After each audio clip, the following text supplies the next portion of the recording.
What if the solution to healing your past isn't forgiving others, but forgiving yourself?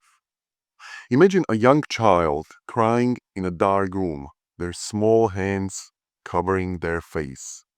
They call out for comfort, but no one comes. The world is silent.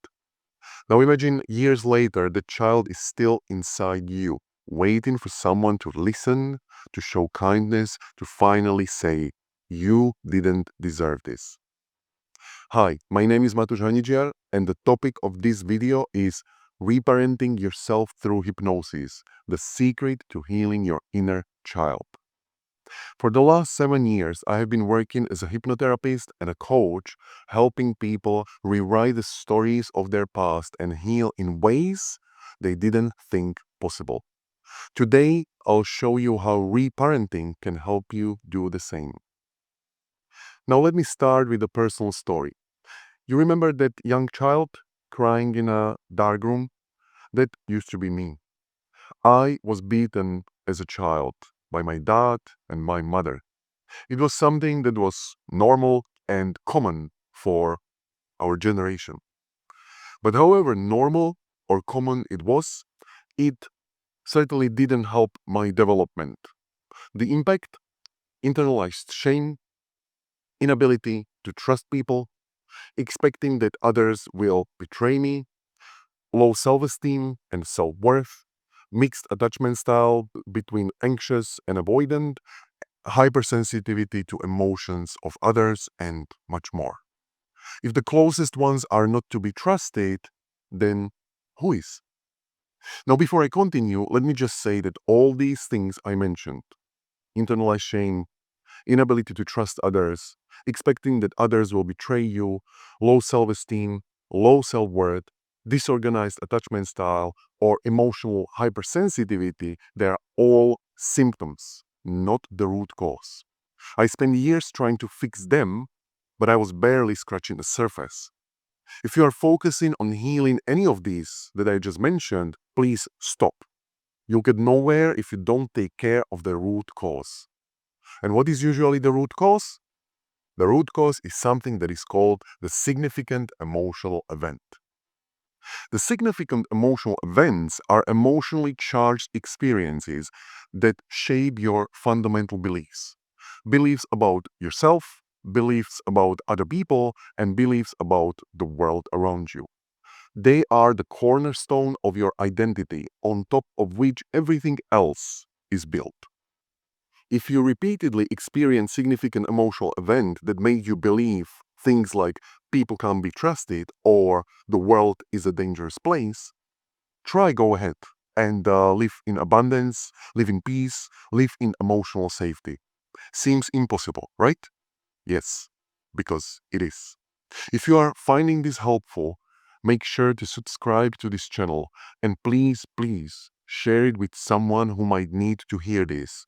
Together, we can create a space where healing and growth are accessible to everyone out there. Now, back to me being disciplined, as some people call it, to lessen the heaviness that rightfully belongs to an event like that. I have gone through 3 phases in relation to this issue. The first phase was me being a victim. I realized everything that was wrong with me, got awareness, just like many people do in traditional therapy, and I was blaming them for everything that was wrong with me. It was them who did this to me, I'd say to myself or out loud to others. Now, guess what? It didn't help me to become a better person or do anything with all of these symptoms. The second phase was me rationalizing it to myself. I knew what they did, but I stepped from the victim role to a bit higher pedestal, believing that now I understand why they did it. They did their best with what they had, or they had their own issues. It was a generational trauma, or one of the best ones was this is how it was done back then. Everybody did it to their children if they misbehaved. Now, guess what? This didn't help either. Actually, I believe that by being adult about it, I created something of a split within me where my hurt inner child felt unseen misunderstood, and now hurt by yet another adult. And then finally, I entered the third phase when I stopped focusing on others. I stopped focusing on who did it. I stopped focusing on why they did it. I focused on what I can do about how it happened. That is when I experienced a profound change in myself.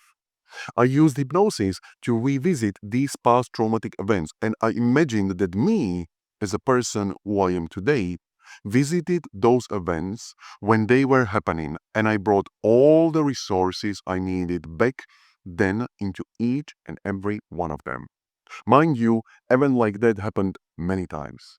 But when you use hypnosis, when you work with your subconscious mind, you need to visit maybe 3 to 5 events until it clicks, until your subconscious generalizes these learnings and rewrites the whole script. When you change how these events happened for you, when you change how you categorize these events, everything changes. Because they shifted category from powerlessness and helplessness into empowerment, compassion, and kindness. They shifted emotional homes they represented. As a result, they shifted all the underlying beliefs, all the underlying thought processes, and all the underlying behaviors. What was the result of that? The long list of symptoms that I mentioned at the beginning, all of them vanished into thin air. And trust me, I'm not somebody magical. I repeated this process with many of my clients after me, and the result is always the same. Once you take care of the root cause, you take care of symptoms. It works 100%. Now, when we talk about healing, most of us think of forgiveness. We are told to let go of pain, forgive those who hurt us, and move on. But let me ask you this: does forgiving others really help you feel whole? For many, the answer is no. Forgiveness can feel like an obligation, a way to rationalize or justify what happened. It is part of the culture, we tell ourselves, or it wasn't that bad. But in saying this, you dismiss the voice of your inner child, the one still crying in the dark room. Here's the truth: healing isn't about justifying the actions of others. It's about meeting yourself, the younger version of you, with compassion, kindness, and understanding. That is what reparenting is. It's the process of revisiting your past self, not to blame or wallow, but to give them what they needed most and never received: love, safety, and validation. Think of it like this: imagine you have been carrying a backpack for years. Inside it is every hurtful word, every moment of neglect, every time you felt invisible. The weight slows you down even if you have learned to live with it.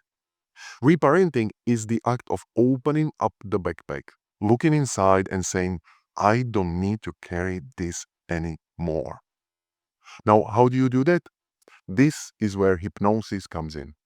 Hypnosis allows you to access parts of your subconscious that are usually out of reach. It's like it's like opening a doorway to the rooms in your mind where these childhood memories live.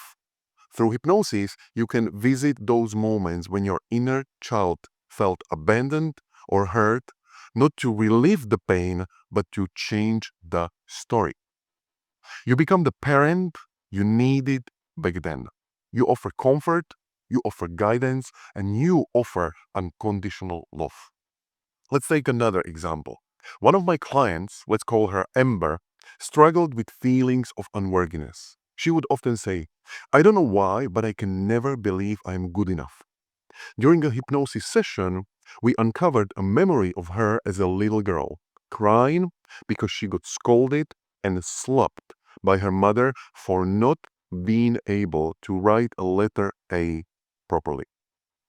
When she tried it the first time, when she was 5. In that moment, she felt shame and fear, emotions that stayed with her well into adulthood. Through reparenting, Amber imagined herself as an adult walking into that memory. She knelt down beside her younger self and said, it is okay to make mistakes. You are still loved. That one act of self-compassion started to change how she saw herself, even in the present moment. Now, let's talk about why this works. When you revisit those past moments through reparenting, you are not erasing the pain, but you are rewriting your response to it. You are no longer helpless in the face of those memories. You take an active role in healing by giving yourself the care you deserved back then. But what about forgiveness? You might be wondering, do I have to forgive the people who hurt me? The answer is more complex than a simple yes or no. Forgiveness is often seen as the ultimate goal, but in my experience, it is not always necessary or even useful. What is more important is compassion, not just for others, but especially for yourself. Compassion allows you to see the situation through a broader lens, understanding that the people who hurt you may have been doing the best they could with what they had, but that doesn't excuse their actions. But it helps you step out of the cycle of blame and resentment. Most importantly, compassion helps you forgive yourself. Many of us carry guilt for staying in situations where we were mistreated or for not standing up for ourselves. Reparenting helps you let go of that guilt by showing your younger self that they did the best they could in circumstances usually beyond their control. So, who needs reparenting? The answer is most of us. If you have ever felt that your emotional reactions as an adult don't match the situation you are in, like feeling overwhelming anger over a small disagreement or deep sadness when someone criticizes you, it's often a sign that your inner child is crying out for attention. Reparenting allows you to address these triggers at their root, transforming how you respond to the world around you. In my work as a hypnotherapist and a coach, I've seen incredible transformations through this process. Clients who have carried lifelong wounds finally start to feel free. They are not just surviving anymore or coping, they are thriving because they have learned to give themselves what they were missing all along. So, what do you think? Does this resonate with your experiences? Please let me know in the comments below and don't forget to subscribe for more videos like this. Thank you very much for watching.